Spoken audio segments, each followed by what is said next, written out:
Assalamualaikum warahmatullahi wabarakatuh. Waalaikumsalam warahmatullahi wabarakatuh. Halo, kita dari PPRB dan Spider. Perkenalkan, nama aku Wira. Dan salam kenal semuanya. Jadi tujuan kita di sini tuh mau ngajak teman-teman semua buat diskusi tentang nafsa. Nah, maka dari itu kita kan diskusi nih. Kalau duduknya cara ini kita kurang enak ngobrolnya. Kita akan duduk dari setengah ke kanan gimana? Setuju? Ayo duduk setengah di kanan. Nah kan kalian udah kenal sama kita nih, tapi kita belum kenal sama kalian. Nah buat kenalan aku bakal kasih kalian template. Nanti itu kalian tulis nama kalian. Kalau udah kalian tempel di dada kalian. Setuju teman-teman? Setuju.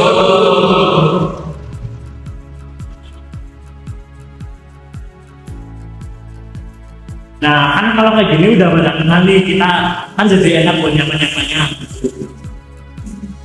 Nah, buat pemeriahan diskusi kali ini kita punya jargon nih. Apa tuh jargonnya Kira? Nah jargonnya itu kalau aku bilang jauhi narkoba, teman-teman bilangnya nikmati masa muda tanpa narkoba. Oke? Oke. Terus sekali ya. Jauhi narkoba. Nikmati masa muda tanpa narkoba. Oke guys, kalian sebelumnya udah dengar belum kalau kasus maksa atau narkoba di Indonesia itu semakin meningkat? Enggak.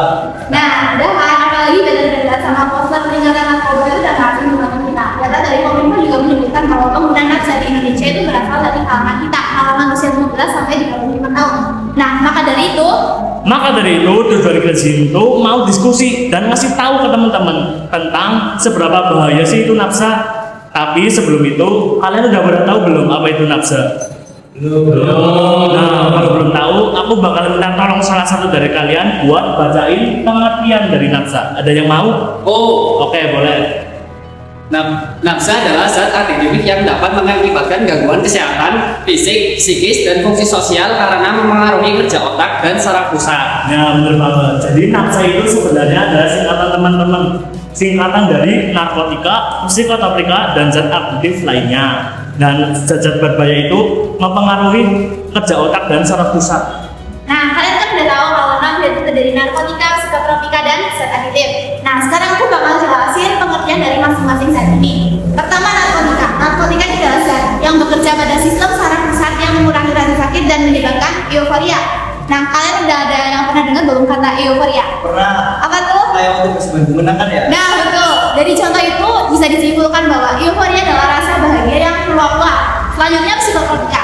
Psikotropika adalah zat yang berasal dari tanaman maupun bukan tanaman, baik sintetis maupun semi sintetis yang dapat menyebabkan perubahan psikognitif, suasana maupun perilaku.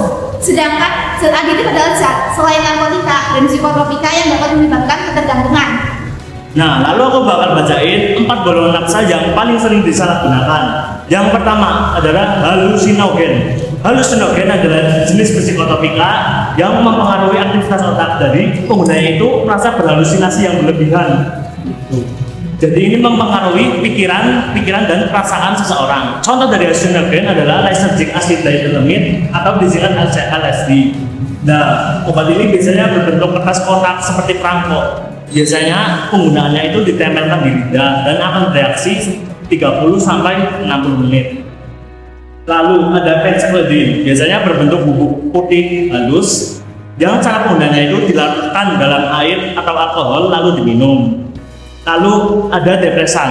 Depresan itu zat yang mempengaruhi aktivitas dalam tubuh. Jadi seseorang itu merasa lebih tenang. Dia itu merasa mudah ngantuk atau bahkan tidak sadarkan diri. Contohnya ada diazepam, ada alprazolam, ada nimetazepan. Nah, ketiga obat ini sama-sama bentuk tablet, cuma cara penggunaannya berbeda-beda. Ada yang masuk ditelan, ada yang dihaluskan dulu baru ditelan, atau ada yang dimasukkan ke dalam anus. Lalu yang terakhir, yang paling sering juga nih, ada ganja. Nah, ganja ini berbentuk daun berwarna hijau berjari 5, mirip sama daun singkong. Cara penggunaan ganja ini bermacam-macam. Ada yang dilinting seperti rokok lalu dihisap, ada yang dihisap melalui pipa air atau orang bisa sebutnya itu bong. Lalu ada stimulan. Stimulan ini kebalikan dari depresan, di mana depresan kan itu mengurangi kesadaran, tapi stimulan ini meningkatkan kesadaran dan kewaspadaan seseorang. Contohnya ada kokain sama sabu. Nah, kokain sama sabu ini sama-sama berbentuk bubuk kristal putih halus. Ada cara penggunaannya, ada yang disuntikan langsung ke pembuluh darah, ada yang langsung ditelan, atau ada yang dihirup melalui pipa air. Nah, kokain sama sabu ini meningkatkan detak jantung dan tekanan darah. Lalu yang terakhir ada opioid. Opioid ini adalah sekelompok obat parut dan nyeri yang sering disalahgunakan buat kesenangan orang-orang. Contohnya ada sabu contohnya ada morfin sama heroin. Nah, morfin ini berbentuk cairan yang biasanya disuntikan ke pembuluh darah. Kalau heroin berbentuk bubuk kristal putih yang akan berubah warna menjadi coklat kehitaman jika dipanaskan. Nah, kedua obat ini sama-sama membuat orang mengalami perasaan senang yang berlebihan atau euforia. Oke, next, kalian kan udah tahu nih golongan-golongan nafsa yang sering salah gunakan. Sekarang aku bakal sebutin penyebab seseorang menyalahgunakan nafsa. Secara umum faktor seseorang menggunakan nafsa ada dua, yaitu karena dia memiliki rasa ingin tahu yang tinggi atau karena dia memiliki gangguan mental seperti skizofrenia atau bipolar. Jadi mereka itu menggunakan nafsa dengan alasan untuk meredakan gejala yang mereka alami. Di luar dua faktor itu, ada faktor-faktor lain seperti satu, memiliki teman yang juga menjadi pecandu nafsa. Nah, kalian pasti ngerasain kan kalau pertemanan atau lingkungan remaja itu saling mempengaruhi baik secara positif maupun negatif. Nah, gitu juga kalau kita punya teman yang jadi pecandu nafsa. Mungkin aja lama-kelamaan kita bakal jadi pecandu nafsa juga. Yang kedua adalah masalah ekonomi. Nah, orang yang mengalami masalah ekonomi ini cenderung stres hidupnya. Kayak contohnya, kita aja kalau diajak nongkrong sama teman-teman tapi kita nggak punya uang, lama-lama kita bakal stres juga.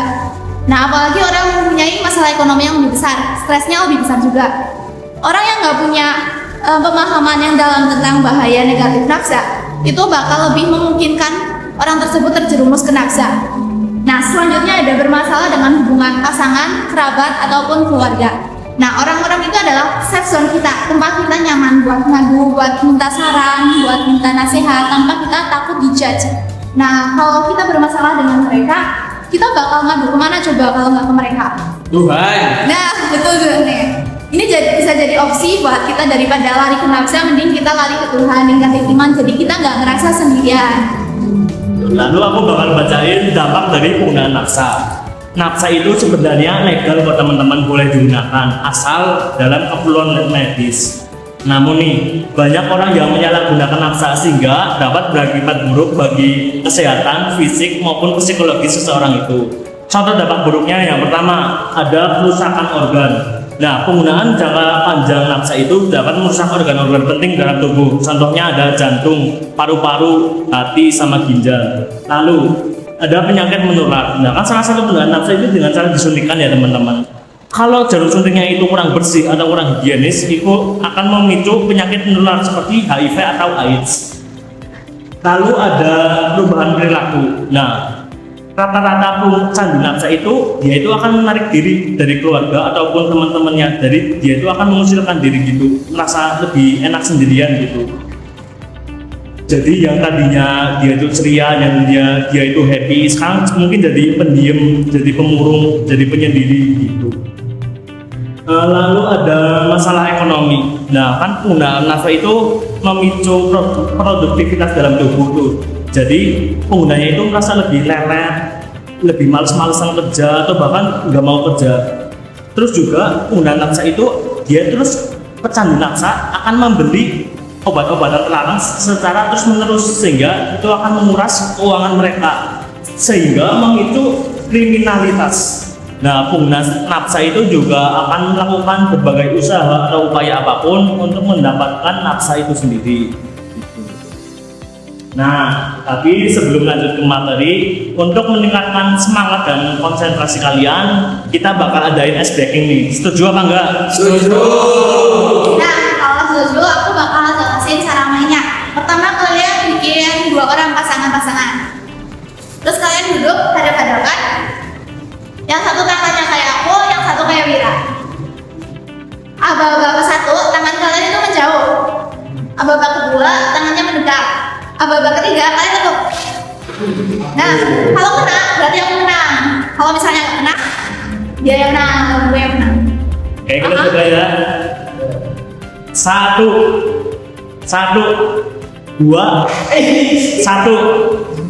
dua, tiga. Oke.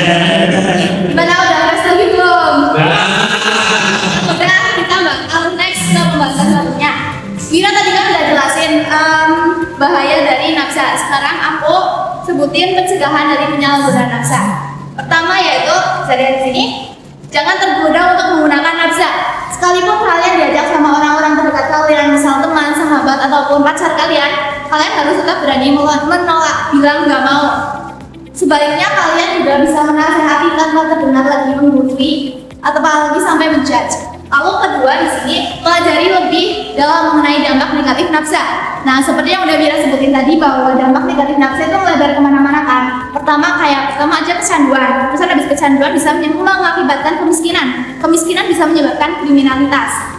Lalu yang ketiga adalah jaga pergaulan. Jangan sampai kita semua terjatuh ke pergaulan bebas. Karena di pergaulan bebas sana itu banyak teman-teman yang jadi pecandu nafsa. Nah, kalau gitu bakal ada semacam tekanan sosial baik dari diri sendiri ataupun teman-teman untuk ikut-ikutan menggunakan nafsa biar diterima di kelompok mereka. Jadi itu dia materi nafsa yang kami bawakan. Tapi sebelum itu dulu, untuk mengukur seberapa paham dan seberapa masuk kalian sama materi ini, aku bakal ngadain sesi tanya jawab. Setuju apa enggak? Setuju. Jadi aku bakal ngajuin pertanyaan yang bisa langsung angkat tangan, oke? Pertanyaan pertama, apa singkatan dari nafsa? Oh, Ya boleh. nafsa adalah singkatan dari narkotika, psikotropika, dan zat adiktif lainnya. Ya. Pertanyaan kedua, apa dampak dari penggunaan nafsa? Oh, Ya boleh. merusakan organ, penyakit menular, depresi, dan kecemasan. Ya. Lalu aku bakal tanyain satu hal lagi nih. Siapa yang bisa nyimpulin dari materi ini? Aku. Ya boleh. Jadi kesimpulan materi nafsa yaitu nafsa berbahaya bagi diri sendiri dan orang lain. Jadi jangan sekali-kali kita mencoba dan mendekati nafsa. Oke, Jadi kan udah pada tahu nih tentang bahayanya, tentang dampak-dampak buruknya. Jadi kita buat kesepakatan ya. Jika teman-teman diajak ke menggunakan nafsa, kalian harus berani bilang nggak mau. Oke. tolak dengan tegas. Iya. Setuju teman-teman? Setuju. Dan semoga dari kita semua nggak ada yang sampai terjerumus ke nafsa itu ya. Amin. Nah, buat akhiri diskusi ini kita jargon sekali lagi. Masih pada ingat kan? Masih. Jargon. Jauhi narkoba.